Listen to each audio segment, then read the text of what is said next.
네, 오늘 함께 은혜 받으실 말씀의 제목은 하나님의 우리를 향한 위로라는 제목으로 함께 말씀을 나누고자 합니다. 우리 옆에 분과 함께 인사 나눕시다. 하나님이 당신을 위로하십니다. 너무 멀어. 위로가 약하게 전달됐어. 알고 있을 겁니다. 네. 우리가 본문 내용을 잠깐 우리 다시 한번 리마인드 할게요. 우리가 말씀을 읽은 지가 한참 된 것 같아서 본문의 내용에 이제 바울이 이제 전도 여행을 다니다가 이제 드로아라는 지역에 도착을 했어요. 근데 이 드로아라는 지역에서 일주일 동안 머물렀다고 합니다. 일주일 동안 머무르고 이제 마지막 떠나기 전날 밤이에요. 떠나기 전날 밤. 이제 안식일 밤이었던 것 같아요. 이제 근데 다락방이 모였는데 그 다락방이 한 3층 높이에 있는 다락방이었던 것 같아요. 거기서 사도 바울이 이제 그 지역을 떠나기 전에 전해주고 싶었던 말이 참 많았던 것 같아요. 그러니까 아주 밤이 깊은 때였던 것 같아요. 깊은 밤인데 다락방인데 거기에 오늘 본문의 내용이 보니까 거기에 촛불을 많이 켜놨대요. 사람도 많이 모이고 이제 피곤하고 이 촛불이 켜져 있으니까 그 룸에 산소가 많지 않았을 것 같아요. 그죠? 산소가 많지 않으면 사람은 되게 졸리고 더 피곤을 많이 느끼게 되는데 아마 상황이 그랬던 것 같습니다. 그런 때에 유도고라는 청년이 있었어요. 유도고라는 청년이 있었는데 그 청년이 말씀을 듣다가 너무 피곤한 나머지 창틀에 기대서 듣다가 실수로 떨어져서 죽고 맙니다. 근데 그때 바울이 가서 그를 끌어안고 기도함으로써 그가 다시금 살아나고 또 그 유도고가 살아난 일과 사건을 통해서 그곳에 모여있던 성도들이 큰 위로를 받았더라라는 내용의 본문이 오늘 말씀의 내용입니다. 본문에서 우리가 주인공은 물론 바울이지만 제가 봤을 땐 유두고가 더 충격적인 캐릭터예요. 졸다 떨어져 죽었어. 여러분 예배 시간에 졸면 안 돼. 예배 시간에 졸면 안 돼요. 근데 오늘 본문의 내용에 보니까 이 유두고라는 사람의 이름이 참 되게 특이했어요. 유두고가 그래서 본문의 내용을 제가 좀 배경을 찾아봤는데 이 유두고라는 이름의 청년의 이름이 우리말로 치면 복덩이에요. 복덩. 그러니까 미국 말로 치면 럭키. 우리 강아지랑 이름이 똑같아요. 복덩이에요. 복덩이. 근데 이러한 이름을 그 당시에 이렇게 사람들이 보편적으로 많이 쓰던 이름은 아니래요. 어떤 때 주로 쓰였냐? 그 당시 이제 로마가 이제 많은 나라를 식민 통치하던 시대잖아요. 그렇죠? 이 헬라 지역도 로마가 오랫동안 식민 통치하던 지역입니다. 근데 로마 사람들이 식민 통치하면서 많은 하인들을 거느리고 살았는데 특정 하인들에게는 자유의 신분을 주었다고 합니다. 자유의 신분을 주었는데 그때 자유의 신분을 주었을 때에 로마 사람들이 야, 넌 참 복덩어리다. 어떻게 하인에서 자유인이 되냐. 그래서 너는 지금부터 복덩이라고 해. 이름을 복덩이라고 많이 지어줬다 그래요. 그러니까 역사적으로 봤을 때. 그래서 이 유도고라는 청년은 아마 전에 로마의 어떤 주인으로부터 자유를 얻었던 청년이 아니었나라고 생각하는 사람들도 역사적으로 봤을 때 이제 그렇게 생각할 수도 있습니다. 이렇게 상황을 보면 좀 그 분위기가 좀 느껴지는 것 같아요. 왜냐하면 저희도 이 이민 생활을 하고 있잖아요. 이민 생활.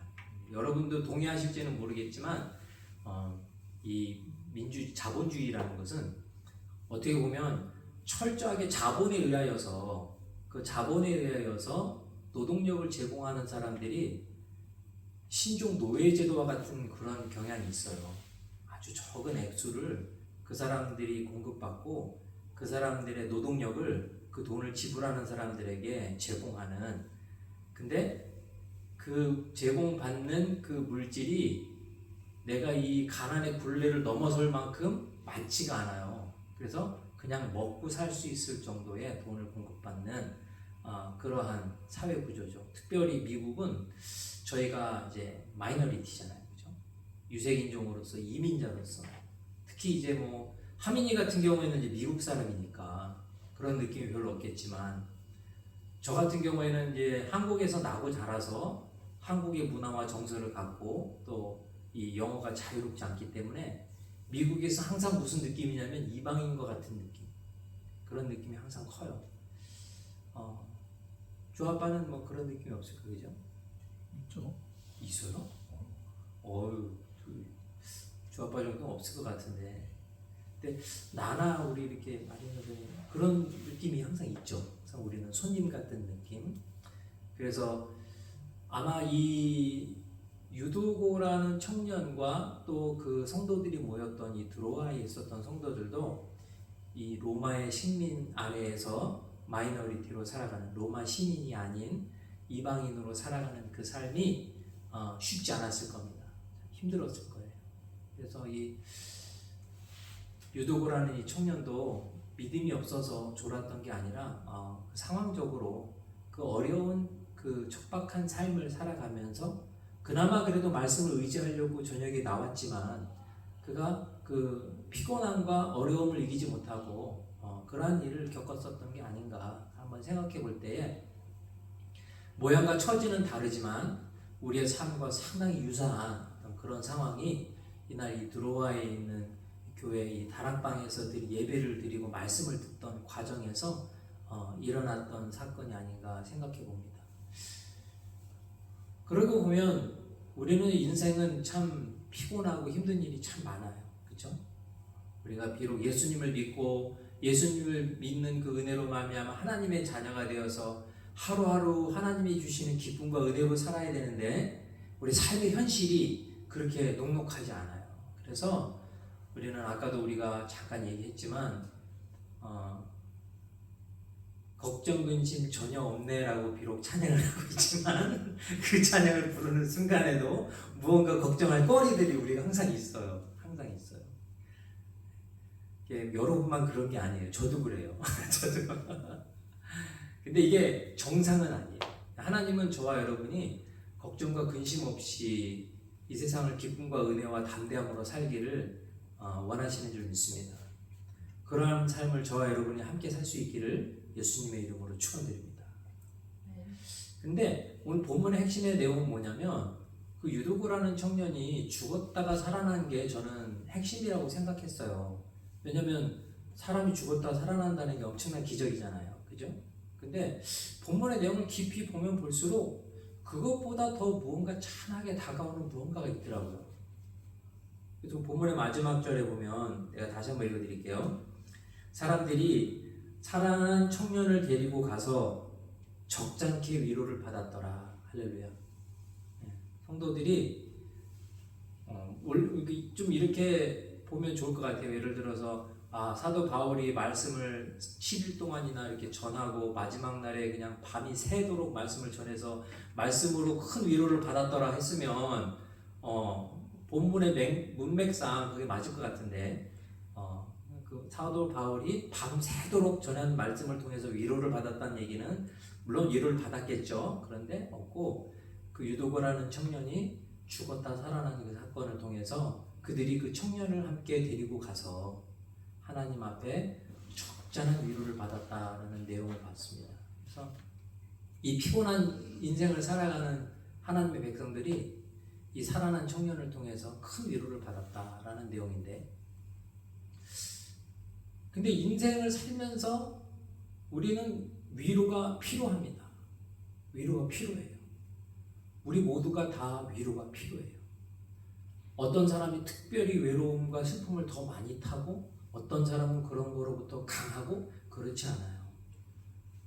그게 표면적으로 드러나냐 드러나지 않냐의 차이지 우리 모든 사람들은 위로가 필요합니다. 위로가 필요해요. 우리 한국이 안타깝게도 우리 OECD 국가 중에서 지금 자살률이 1위라고 해요. 자살률이 1위인데 그 자살률이 1위에 있는 이유 중에 하나가 뭐냐면 그들의 상황과 처지가 이해받지 못하고 위로받지 못해서 일어나는 자살이 상당히 높습니다. 많습니다. 저는 누군가가 자살했다는 이야기를 들으면 가슴 한 곳이 되게 아프고 막 점여와요. 보고 점여오는데 그 이유가 하나가 뭐냐면 그 사람이 죽음을 선택할 수밖에 없는 그런 강한 괴로움과 외로움 가운데 처져 있을 때에 그 누군가 단 한 사람이 그 옆에 없었다라는 그 점이 너무 외롭고 저를 힘들게 하더라고요. 그래서 누군가가 생명을 끊었다, 누군가가 삶을 포기했다는 내용은 우리들의 마음, 그게 그 누군가의 죽음은 그냥 누군가의 죽음으로 끝나지 않아요. 왜냐? 그는 하나님의 형상을 갖고 있는 나의 형제요, 나의 자매일 수 있기 때문에.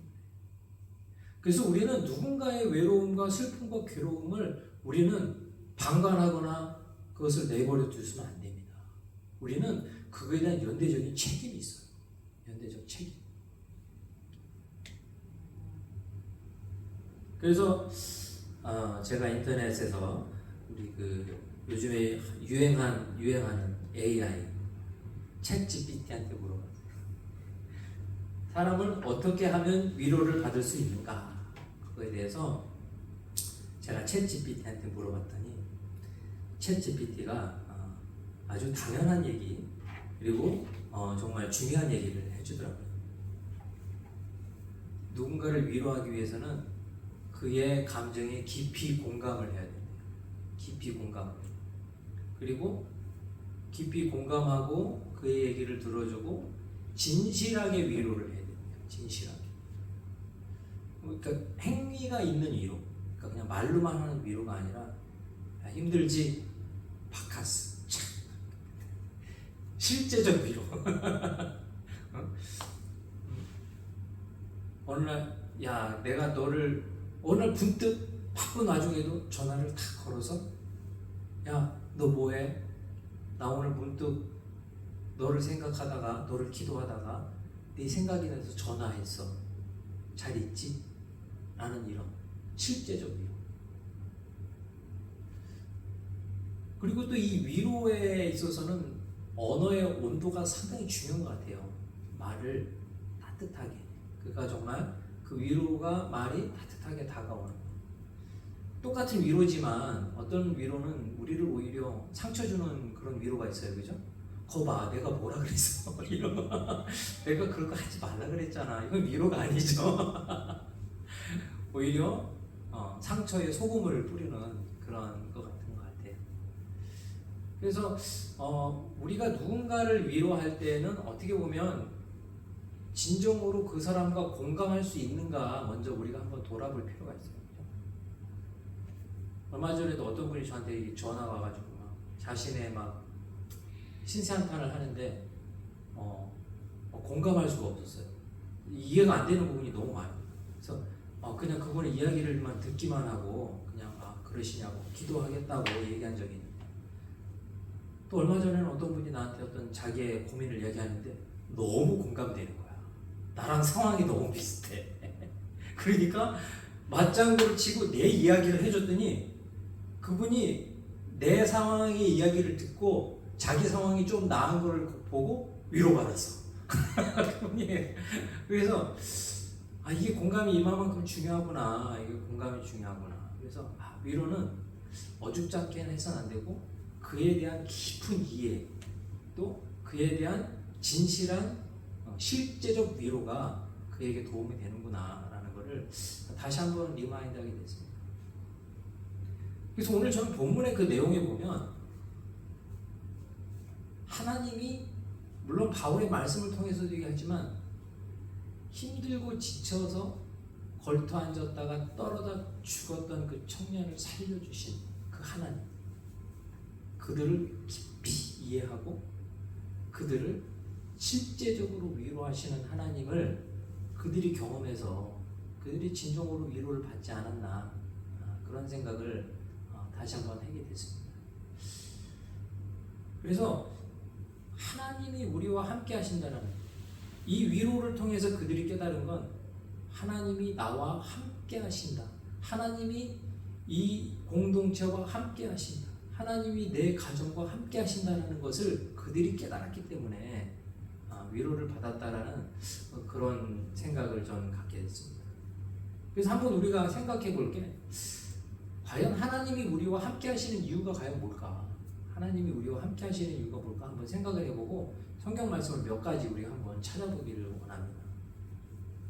하나님이 우리와 함께 하시는 것은 우리를 보호하시고 인도하시기 위해서 함께 하시는 점이 있습니다. 할렐루야. 우리 성경 말씀 하나 찾아볼게요. 시편 23편 4절. Psalms chapter 23 verse 4. 내가 사망의 음침한 골짜기로 다닐지라도 해를 두려워하지 않을 것은 주께서 나와 함께 하심이라. 할렐루야. 시편 23편 이 4절의 말씀은 너무나 유명한 말씀이죠. 내가 사망의 음침한 골짜기를 다닐지라도 해를 두려워하지 않는 이유는 단 하나, 하나님이 나와 함께 하시기 때문에. 할렐루야. God with us. 하나님이 나와 함께 하시기 때문에.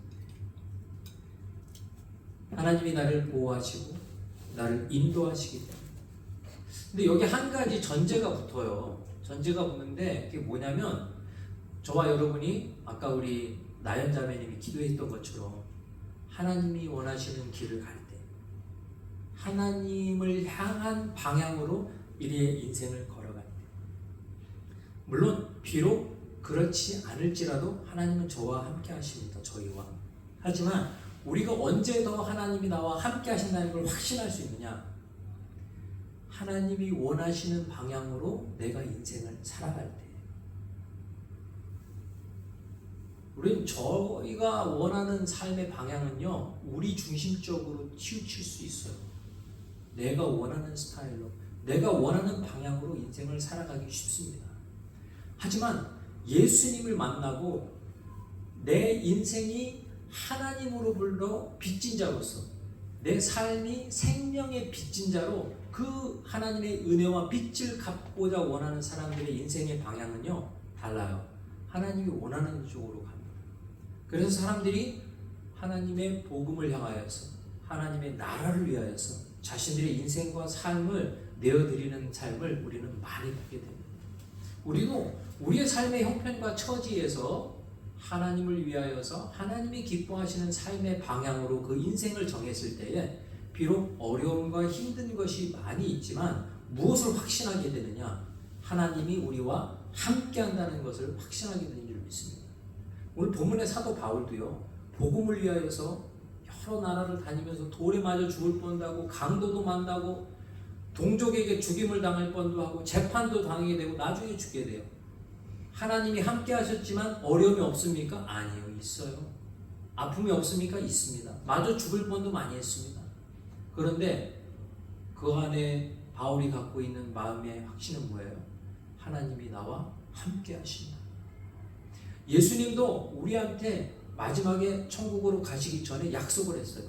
세상 끝날까지 내가 너희와 어떻게 하겠다고? 함께 하겠다고. 할렐루야. 언제? 너희가 땅끝까지 복음을 증거하려고 할 때에. 할렐루야.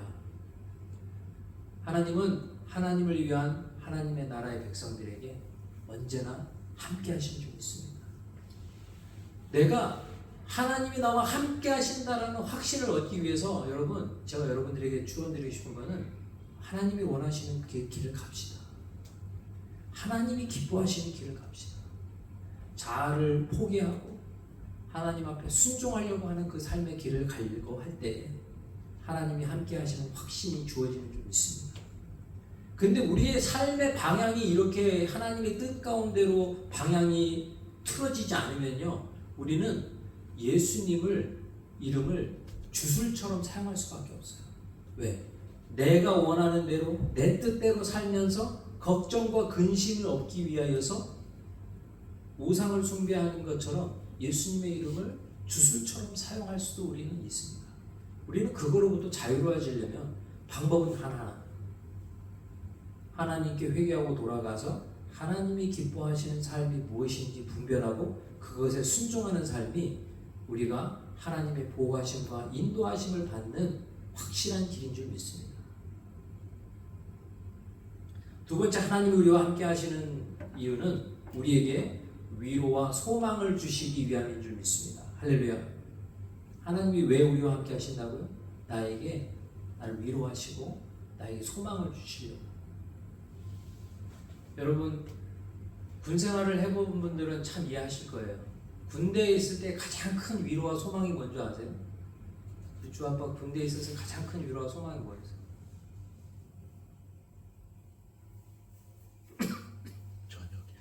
그렇지. 저녁이 있는 삶. 짧게는 그날의 일과가 끝나고 저녁이 있다는 거. 크게는 저녁하는 날이 있다는 거. 왜? 그 말 있잖아요. 국방부 시계는 거꾸로 놔도 시간이 간다고. 언젠가는 내가 이 지옥과 같은 답답한 군생활을 끝내고 자유의 삶을 다시금 살아갈 수 있다는 소망. 얼마나 큰 소망이에요. 얼마나 큰 소망. 저와 여러분이 하나님이 함께 하실 때에는요, 이 소망이 충만한 줄 믿습니다. 할렐루야. 여러분, 이 세상이 행복하고 즐겁긴 하지만 하나님의 나라에 비하면 이 세상은 지옥이에요. 아무리 작은 즐거움이 넘쳐도 하나님이 함께 하시면 천국에 대한 소망이 커져요. 그래서 이 세상에 있는 하나님의 사람들은 언제나 그 하나님이 함께 하시는 걸로 말미암아 천국에 대한 소망 때문에 이 땅에서의 고난이 상쇄되고 위로되는 줄 믿습니다. 예수님께서는 하나님께서는 이사야서 41장 10절 아이사야 chapter 41 verse 10을 통해서 우리에게 이렇게 얘기하십니다. 두려워하지 말라. 내가 너와 함께 함이라. 놀라지 마라. 나는 내 하나님이 됨이라. 할렐루야. 이것이 이 당시에 외로움과 괴로움과 고통 가운데 있었던 이사야에게 한 그때에 제한된 말씀이 아니에요. 이 땅의 많은 그리스도인들에게 하나님의 뜻대로 살기를 원하지만 그렇게 살 수 없는 힘든 개인적인 연약함과 환경적인 어려움을 살아가고 그것을 극복하고 하나님의 뜻 가운데 순종하며 이사야처럼 하나님의 뜻을 실천하며 살아가고자 하는 모든 인간들에게 동일하게 주시는 메시지예요. 두려워하지 마라. 놀라지 마라. 내가 누구와 함께한다? 너와 함께한다. 할렐루야. 큰 위로가 되시지 않으세요?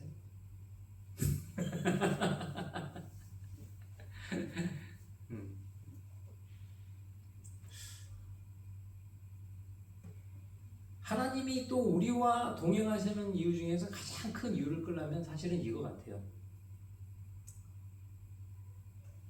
예수 그리스도가 우리와 함께하기 위하여서. 할렐루야. 요한복음 1장 14절 말씀 보면 말씀이 육신이 되어 우리 가운데 거하심에 은혜와 진리가 충만하더라. 할렐루야. 이 말씀은 그 요한복음 1장이 태초에 있었던 하나님 빛으로 오신 이 땅의 예수님, 그 빛으로 이 땅에 오신 예수님이 하나님의 말씀이었다. 말씀이 육신을 입고 이 땅에 오셨다라고 우리한테 선포하는 내용이 있습니다.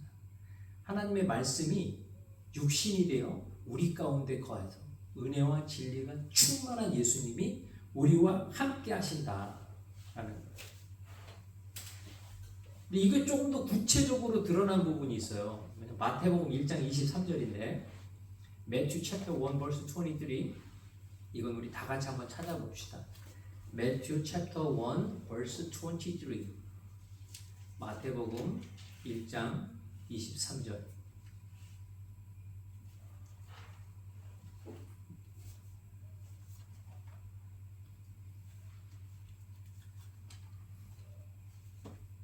다 찾으셨으면 우리 같이 읽고 영어로 나온 우리 하민이가 읽어줄게요. 시작. 보라, 청녀가 잉태하여 아들을 낳을 것이요 그의 이름은 임마누엘이라 하라 하셨으니 번역한즉 하나님이 우리와 함께 계시다 함이라. 할렐루야. The virgin will conceive and give birth to a son, and they will call him Emmanuel, which means God with us. 아멘. 예수님의 이름이 뭐라고요? 임마누엘인데 그 뜻은 곧 하나님이 우리와 함께 하신다. 할렐루야. 말씀이 육신이 되어 이 땅에 오신 예수님이 그 육신으로 우리와 함께 하신다.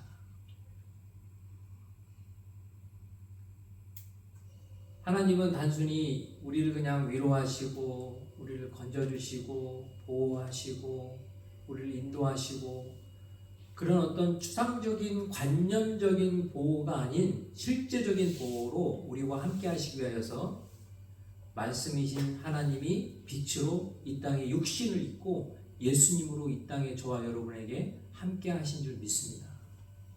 그래서 예수님은 실제적으로 우리에게 오셨어요. 그럼 우리는 어떻게 해야 될까요? 이 세상에 말씀으로 빛으로 오신 예수님이 이 땅에 오셨어요. 그러면 만약 저와 여러분이 하나님과 함께하길 위한다면 우리는 어떻게 되냐? 예수 그리스도를 우리 마음의 구주로 어떻게 영접해야 되는 줄 믿습니다. 할렐루야. 예수님을 나의 주인으로 영접하는 거예요. 성경에서는 회개라 그러잖아요. 회개하고 예수 믿으라 그러면 구원 받는다 라고 얘기를 하잖아요. 근데 이 회개의 핵심은 뭐냐? 내가 가던 길을 멈추고 하나님의 뜻 가운데로 돌아서는 거예요. 그 돌아서는 것의 핵심은 뭐냐?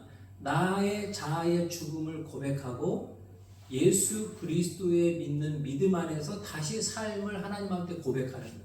우리는 그건 침례라고 하잖아요. 그래서 예수님께서 그 니고데모를 만났을 때 그렇게 얘기를 합니다. 니고데모가 어떻게 사람이 거듭날 수 있습니까? 얘기했을 때에 그 사람이 물과 성령으로 거듭나지 아니하면 하나님의 나라에 갈 수 없다라고 얘기하시죠.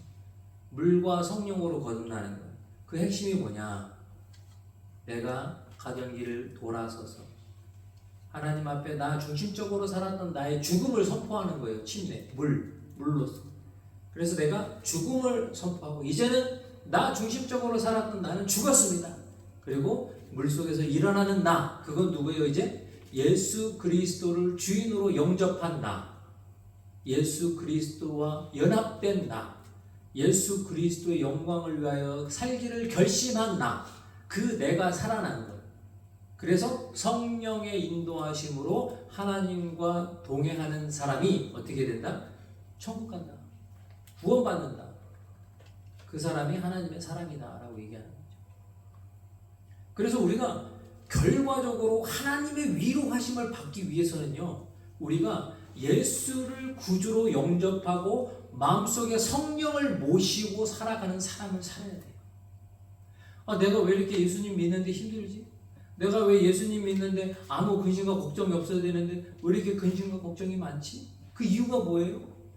내가 예수 그리스도를 주인으로 섬기지 않고 내가 주인 되었던 부분들이 하나님의 뜻과 부딪히고 깨질 때, 이때 우리는 이 세상의 고통과 괴로움을 경험하게 됩니다.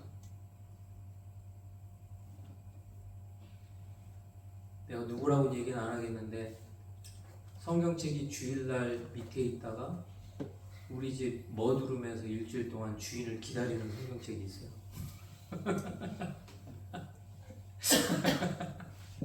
내가 누구라고 이게 프라이버시 때문에 얘기는 안 해. 근데 그래서 생각을 하는 거죠. 성경책을 여기다 놓고 인터넷으로 말씀을 찾아보겠지. 요즘은 인터넷 시대니까. 그렇게 스스로 생각을 합니다. 설마 말씀도 안 보고 살겠어요, 그죠? 그리스도인들이 뭐 잠수부도 아니고 숨을 쉬고 살아야 되는데 하나님의 말씀 보지 않고 기도하지 않고 어떻게 살겠어요, 그죠? 절대 안 되죠.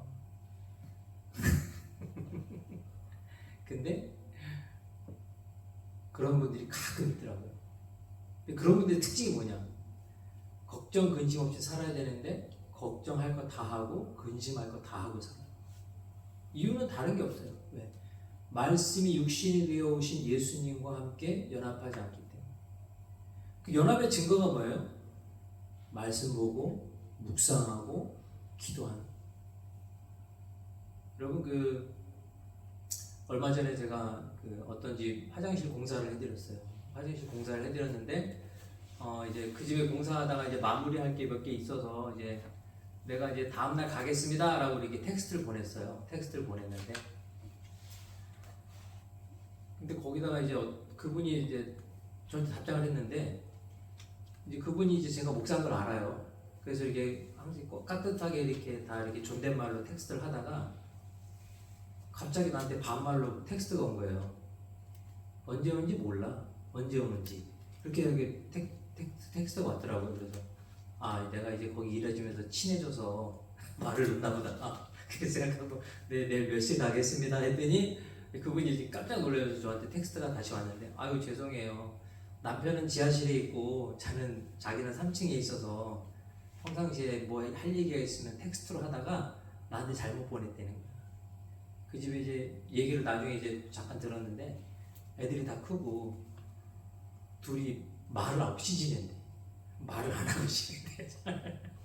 말을 잘 안 하고 지내니까 뭐 할 말이 있으면 얼굴 보고 얘기하는 게 아니라 텍스트로 얘기를 하는 거야. 이게 뭐 근데 가끔은 저도 집사람이 제가 이제 서재에서 있다가 집으로 들어가면은 아유 반갑습니다를 그럴 때가 있어요. 서로 이렇게 얘기 이제 근데 집사람이 그런 말 할 만한 게 사귈 때 연애할 때 여러분들도 연애 경험이 있으시잖아요, 그죠? 뭐 결과가 어떻게 됐든 간에 연애 경험이 있잖아요. 우리가 연애할 때 저는 집사람이 연애할 때 조금이라도 더 있고 싶어서 교회랑 저희 집사람 집에 가는 거리가 한 5분 정도 되거든요. 근데 예배 끝나고 집사람을 데려다 주는데 바로 데려다 준 적이 없어요. 그 동네를 한 12바퀴를 더 돌아. 이렇게 뺑을 돌아가지고 거의 1시간 채워서 집에 들여보내는 거죠. 근데 집에 들여보내고 나서도 또 보고 싶은 거야. 또 얘기하고 싶고 또 얘기하고 싶고. 그게 정상이죠. 지금 제가 이상한 건가요?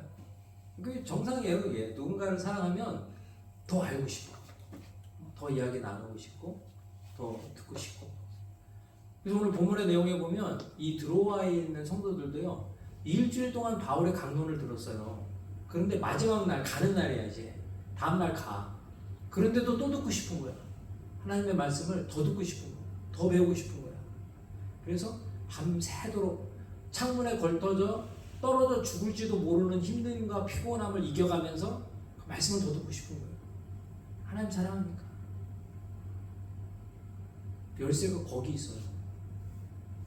하나님의 위로는 하나님의 사랑으로부터 나오는 줄 믿습니다. 하나님은 자기 스스로가 완벽하시고 자존하시고 자족하실 수 있는 흠이 없으신 분이었어요. 근데 우리 인간을 너무나 사랑하셨어요. 그래서 자기 스스로를 희생하기로 결정하셨어요. 예수님으로 이 땅에 오셔서 육신으로 오셔서 자기를 희생하셨어요. 그 이유는 뭐예요? 자기를 희생해서라도 우리와 함께하기를 원하셨어요. 성령으로 또 뭘로? 말씀으로. 그래서 저와 여러분이 이 힘들고 어려운 생활을 살아가는 이 땅에서 진정한 하나님의 위로를 위해서는요, 우리는 말씀 보고 살아야 돼요. 그 말씀을 통하여서 끼을 얻고 깨달음을 얻기 위해서 우리는 성령의 충만함을 의지하는 삶을 살아야 되는 줄 믿습니다.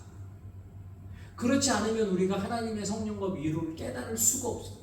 하나님이 아무리 우리를 사랑해도 우리가 귀를 막고 우리가 눈을 가린다면 어떻게 그 하나님의 위로와 그 사랑을 깨달을 수 있겠습니까? 사랑하는 성도 여러분, 오른손 한번 쭉 펴봅니다. 오늘부터 말씀 보고 살겠습니다. 고개만 끄덕하고 얘기를 집 가져가. 나 누구라고 얘기는 안 해요. 오늘부터 말씀 보고 살겠습니다. 오늘부터 성령 의지하고 살겠습니다. 할렐루야. 그러면요 여러분, 하나님의 위로하심과 보호하심이 우리 삶 가운데 느껴지고 깨달아지고 우리 그 찬양을 죄책감 없이 부를 수 있어요. 걱정 근심 전혀 없네. 할렐루야. 박수치며 부를 수 있어요.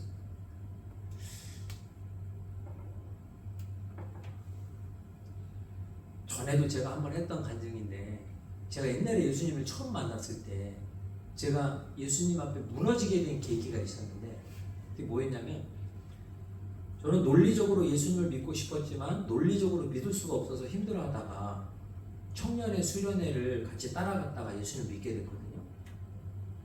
근데 내가 예수님 앞에 이렇게 기도하면서 하나님께서 저에게 환상을 보여주셨는데, 어떤 환상을 보여주셨냐면 아주 짧은 순간이었어요. 제가 인생을 살면서 내가 힘들어하던 순간들이 다 기억나는 거예요. 막 힘들고 어려웠던 순간들. 내가 너무나 괴로웠던 순간, 내가 한동안 악몽을 꾸던 막 그런 순간들. 그 대표적인 게 뭐였냐면 어느 날 어머니가 이제 새아버지랑 이제 저랑 셋이 같이 살 텐데 둘이 사업을 하시다가 쫄딱 망했어요. 그리고 저희가 어떤 하천가 옆에 있는 판잣집으로 이사를 간 거예요. 그때가 제가 거의 학교도 가기 들어가기 전이었던 것 같아요. 근데 어머니가 새아버지랑 대판 싸우고 집을 나갔어요. 집을 나갔는데 새아버지가 일을 가기 전에 저한테 그러시는 거예요. 야 황이야, 너 엄마가 너 데리러 오면 도망가. 엄마가 너 데려가면은 그때는 너도 죽고 엄마도 죽고 나도 죽는 거야. 그렇게 하는 거예요. 어린 나한테. 내가 얼마나 무서웠겠어요.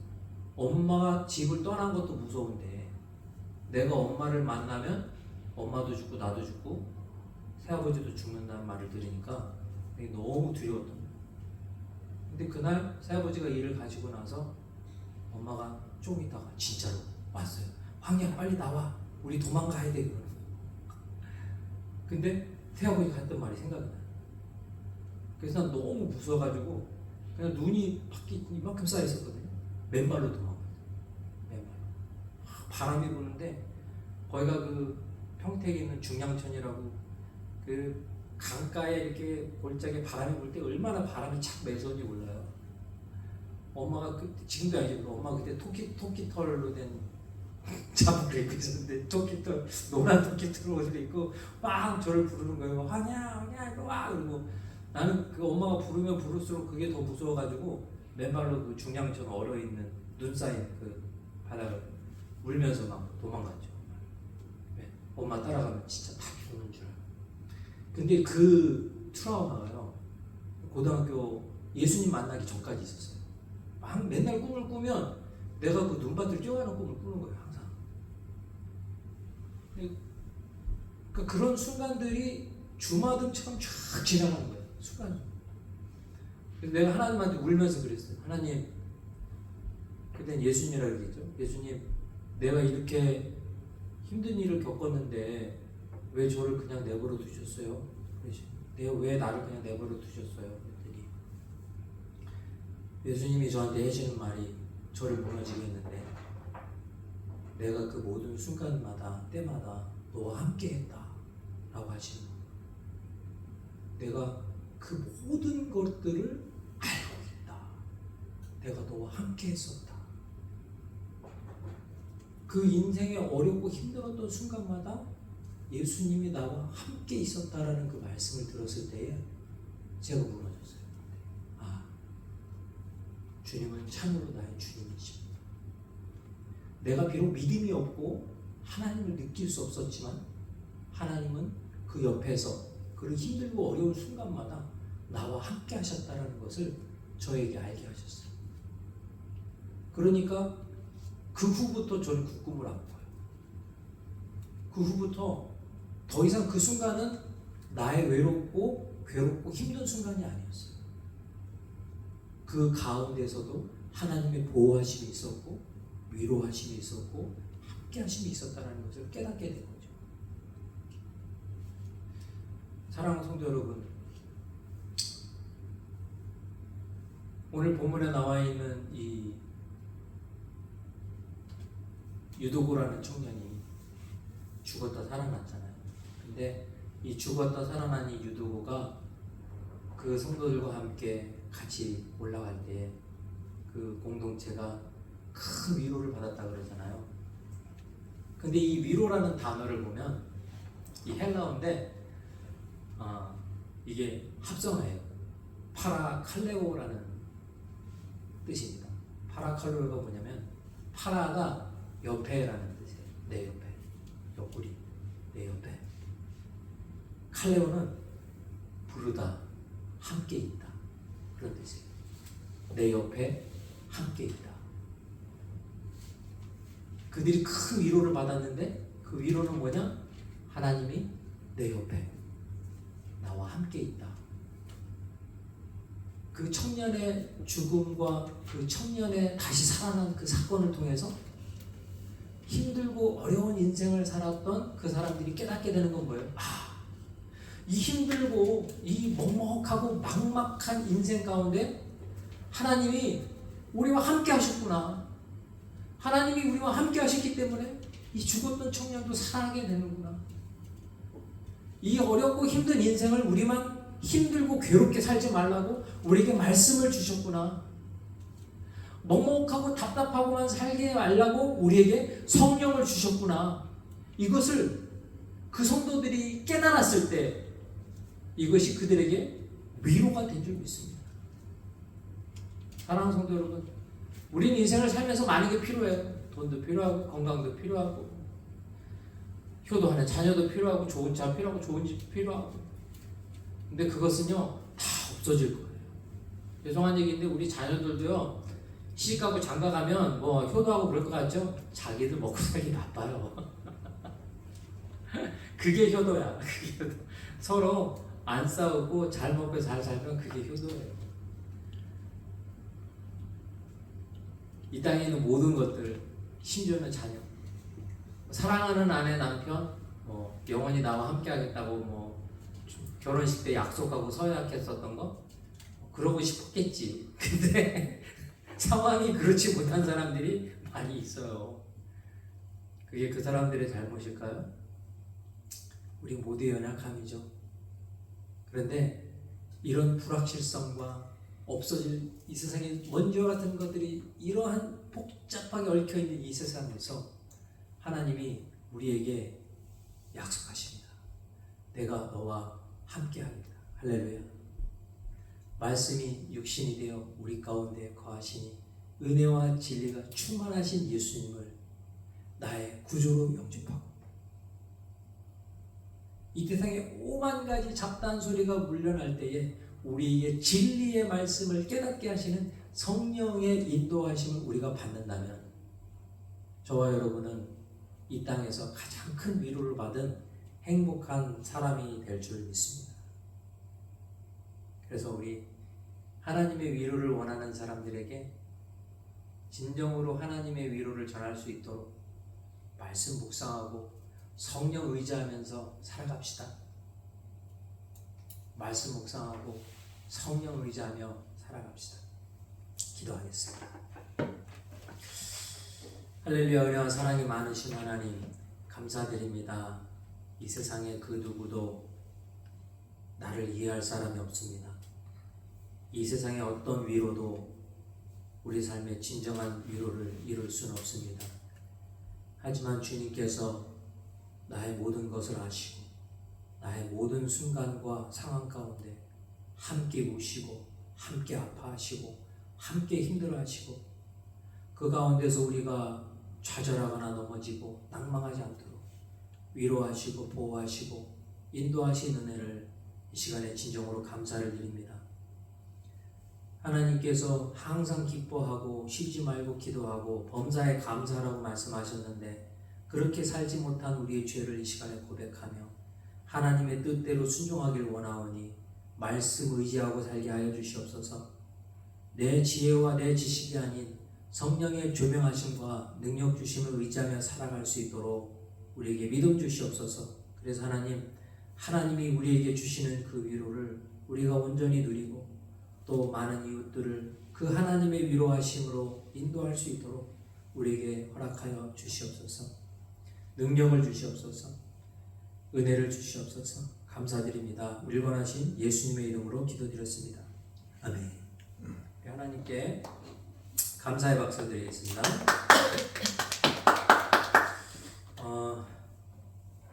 헌금 기도하고 축도하고 예배 마치겠습니다. 주님 감사합니다. 우리 성도님들 한 주 동안 열심히 살다가 이렇게 또한 귀한 예물을 하나님께 구별을 드리고 또 일주일에 있어서의 가장 소중한 이 주일의 시간을 하나님 앞에 온전히 돌려드립니다. 하나님 앞에 드려진 예물을 통하여서 하나님 나라 확장하게 하시고 또한 쓰여지는 그 모든 선교지와 전도지마다 복음이 늘어나고 복음이 확장되며 복음이 성장할 수 있는 그러한 데 쓰임받을 수 있도록 축복하여 주시옵고 또한 우리 성도님들 모든 가정과 그 사업과 하는 일마다 복 주셔서 하나님 30배, 60배, 100배의 결실이 맺게 되는 하나님 아버지 성장하는 은혜와 복이 있게 허락하시고 안전하고 행복하고 평안한 사업도와 가정이 될 수 있도록 축복하여 주시옵소서.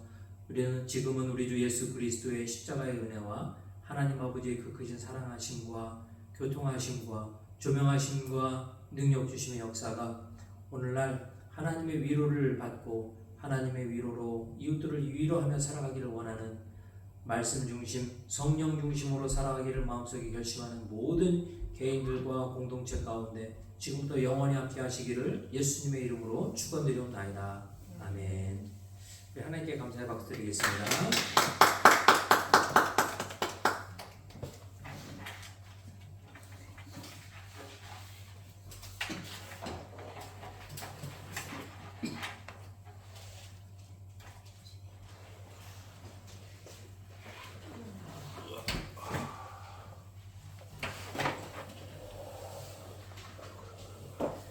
그거 끄는 것까지 해야지.